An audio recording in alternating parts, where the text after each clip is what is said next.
Painting for me has become almost a meditative exercise in a lot of ways.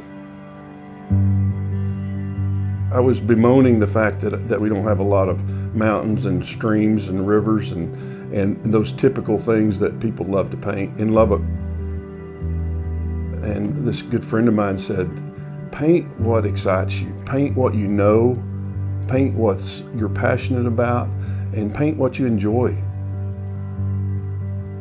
I love to paint things that are rural and sort of almost mundane in a lot of ways, but they have a story to tell.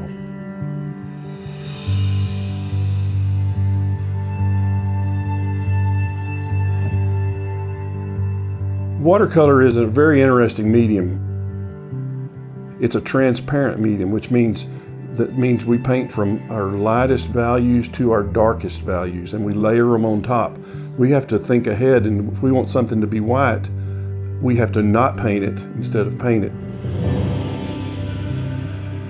Talk to a lot of my oil painter friends, and they always say, why in the world would you paint in watercolor? It's too hard, it's too difficult, it's not predictable, it's not controllable. And I think that's what I like about it, actually. It's active and it's ever-changing and it's intuitive in a lot of ways. You have to be thinking ahead, you have to be reacting to what happens, and then at the end of the day, it is just paper, and if it's a total flop, you just throw it away. But when it happens right, it's magical. It really is.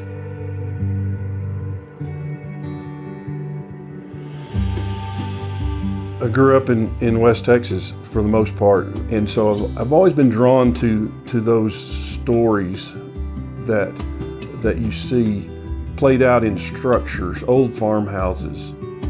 I love to imagine the stories that happened around some of these places that we all drive by.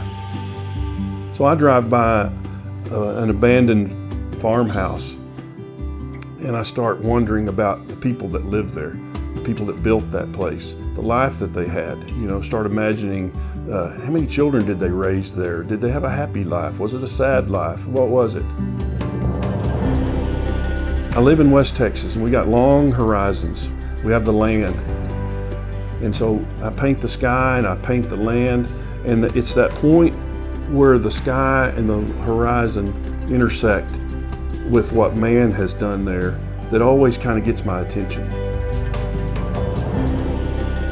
So it's the old farmhouse, it's the grazing cattle, it's the grain elevator, it's the things that I see every day that I drive by and I think, I'd like to capture that.